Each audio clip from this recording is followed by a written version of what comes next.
დავიცვათ და აღვადგინოთ საქართველოს ტყის უნიკალური ეკოსისტემა, ამ მიზანს ემსახურება სატყეო რეფორმა, რომელიც ტყის დაცვისა და ტყის სარგებლობის პრაქტიკის გაუმჯობესებას ითვალისწინებს. ტყის ფიზიკური დაცვის ფუნქცია ეროვნულ სატყეო სააგენტოს უბრუნდება, გაძლიერდება ტყის მონიტორინგი და კონტროლი, იგეგმება სატყეო სააგენტოს ტექნიკური გადაიარაღება და ტყის მცველების რაოდენობის ზრდა. უფრო მეტ დეტალს დათა კობახიძე, ეროვნული სატყეო სააგენტოს ტყის მოვლაღდგენის დეპარტამენტის უფროსი გვეტყვის, რომელიც ღია ეთერში უკვე შემოგვიერთდა და პირველ რიგში გილოცავთ ამ პოზიციაზე დანიშნოს და წარმატებას გისურვებთ. თუ შემეშლება დამიზუსტეთ ბატონდათა, საქართველოს დაახლოებით 45% არის ტყით დაფარული და 90%-ზე მეტი, ხო? აქედან არის ჩვენი ტყეების მთის ტყეები. ანუ ჩვენი ქვეყნისთვის ტყეს აქვს სტრატეგიული მნიშვნელობა. ამ შემთხვევაში ზუსტი პასუხი რო აქვს, იმიტომ დაწინაურდა ამ თანამდებობაზე. მოკლედ, აბა დავიწყოთ ბატონდათა, ბოლო რამდენიმე წელია რაც მიმდინარეობს სატყეო რეფორმა, ამიტომ საინტერესო ახლა რა ეტაპზე ხართ? რა შედეგია იგივე მონიტორინგის და კონტროლის გაძლიერების მიმართულებით კვალიფიციური კადრების მოზიდვის შევსების კუთხით, ტყის ფუნქციის დაცვაზე ვთქვით და ასევე ტექნიკურ აღჭურვაზე ტყის მცველების.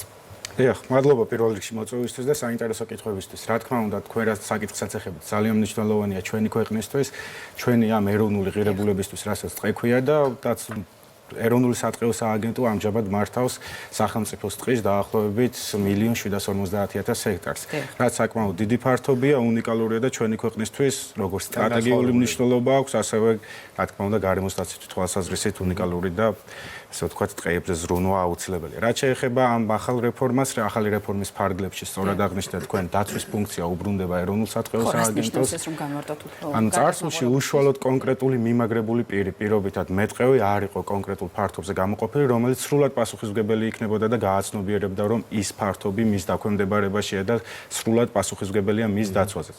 ხოლო ახალი რეფორმის ფარგლებში პირდაპირ უკვე სამცველებად დაყოფის შედეგად გაიზრდება ასევე მეტყევეების რიცხვი დაახლოებით 401 ადამიანი დაგვემატება, 401 მეტყევე დაგვემატება, რაც ზრდის დაცვის ეფექტურობასაც. წარსულში თუ პირობითად დიდი ფართობი იყო ერთ მეტყევეზე დასაცავი, ამჟამად ფართობი პრინციპში რეალურიც შეიძლება ნაკლებად ყოფილიყო დაცვის და გაფრთხილებისთვისაც. როგორ შეიძლება ერთმა ადამიანმა დაიცვას 10 ჰექტარი, ხო?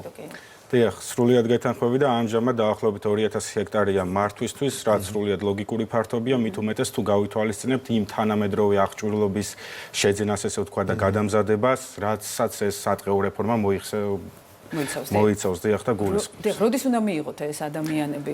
უკვე დაწყებულია პროცესი, როდის შეივსება? დიახ, ამ რეფორმის ფარგლებში უკვე ფინალშია გასული, ასე ვთქვათ, ეს პროცესი და უახლოეს პერიოდში უკვე იქნება შესაძლებელი ამ ვაკანსიების, ასე ვთქვათ, საჯაროდ გამოცხადება და შესაბამისი კვალიფიცირებული კადრების, მათ შორის დაინტერესებული ძირითადად ადგილობრივ მოსახლეობას ეხება და ესეც რა თქმა უნდა აღსანიშნავია მათი სოციალურ-ეკონომიკური მდგომარეობის გაუმჯობესების კუთხით და აქვე არ შეიძლება რომ არ აღინიშნოს გარემოს სოფლის მეურნეობის სამინისტროს, ბატონი მინისტრის, ესე ვთქვათ, გვერდში დგომი და მხარდაჭერით ხელფასების ზრდის კუთხითაც გაორმაგდა პრაქტიკულად ხელფასები, რაც ძალიან მნიშვნელოვანია მათი мотиваციისთვის, ასევე კვალიფიცირებული. ძალიან სამუშაოა, ხო? დიახ, თუ მეტეს თუ გავითვალისწინებთ რელიეფს, მთიან რელიეფს, რეგიონების ძირითად ნაწილს. კვალიფიკაციას ანუ რა სპეციალობის ხალხია? თუ გადიან ახლა დიახ, ძირითადად მეტყევეებია, ასევე სააგენტოს მხარდაჭერით და სამინისტროს მხარდაჭერით გარკვეული გადამზადების მუდმივად მიმდინარეობს რეგიონებშიც ეს გარკვეული კოლეჯები, რომლებიც ამზადებენ სპეციალისტებს, ასე ვთქვათ, ამ მიმართულებით და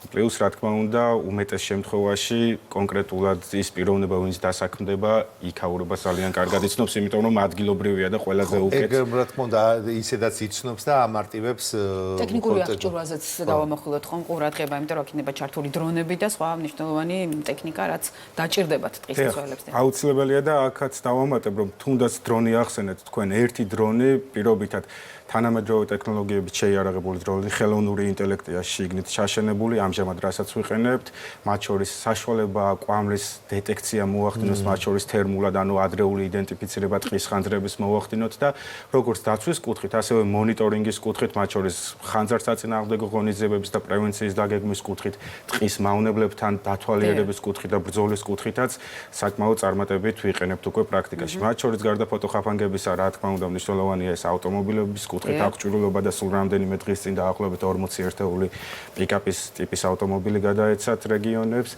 ასევე ფოტოხაფანგები, რაც უზრუნველყოფს დაცვის ღონისძიების გაუმჯობესებას. და რას ჩვენი მაყურებლებისთვისაც ხშირად საინტერესოა ხოლმე, როცა გარკვეული ცხოველები ჩანს თოთო ხაფანგში. აი ერთი რაღაც არის კიდე საინტერესო უწყებათა შორის ის საქმიანობა, მაგალითად თუ კი რომელიმე დღეში ბოლი გავიდა, რამდენ უწყებაში მიდის მესიჯი? დიახ, აქ პირდაპირ გვაქვს შესაბამისი პროტოკოლი გაკეთებული, თუ როგორ უნდა მოიქცეთ პირველ რიგში 112-ს რო უნდა შევაწყობინოთ, იმიტომ რომ ხანძრის ქრობაზე უშუალოდ კომპეტენტურები, ასე ვთქვათ, ჩინაგან საქმეთა სამინისტროს შესაბამისი სამსახურებია, თუმცა ადრეული შეტყობინება პრევენციის კუთხით მთავარ როლს სწორედ ეს ეროვნული სატყეო სააგენტო ასრულებს. დღის რეფორმაც გულისხმობს საინფორმაციო კამპანიებს, სწორედ ამას ემსახურება, რომ არ უნდა იყოს ხანძრები.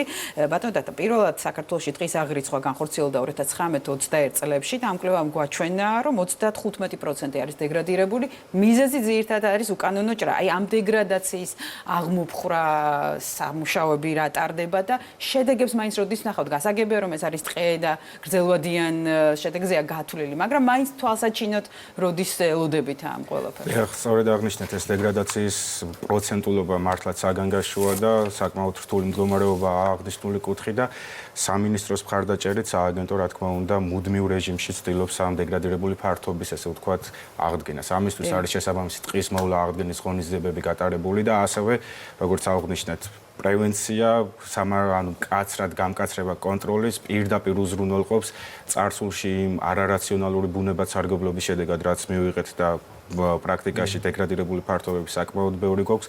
საერთო ეს ღონისძიებები, მათ შორის ტყის მართვის გეგმები, რაც თქვენ ბრძანეთ და ტყის ინვენტარიზაციას მნიშვნელოვანია მონიტორინგისთვის და ყველა ეს ღონისძიება, რასაც სატყეო სააგენტო ახორციელებს, ჯამურად დარწმუნებული ვართ, გამოიღებს შედეგს. თუმცა შედეგი იმდენად შორეულ წარსულ ან მომავალთან არის დაკავშირებული, რომ ყოველთვის ჯობია, რომ პრევენცია მოვახდინოთ ნებისმიერი პოტენციური სამართალდარღვევის უკანონო ჭრების, რათა ის ზიანი ძალიან რთულია. მნიშვნელოვანია და მაინც როდის ჩაითვლება რეფორმა წარმატებულად?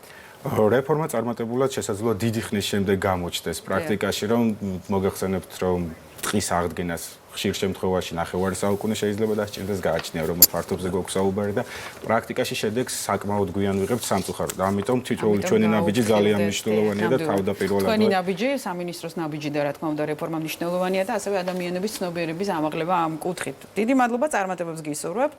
ჩვენთან სტუმრად იყო დატა კობახიძე, ეროვნული სატყეო სააგენტოს ტყის მოვლა აღდგენის დეპარტამენტის უფროსი. დიდი მადლობა.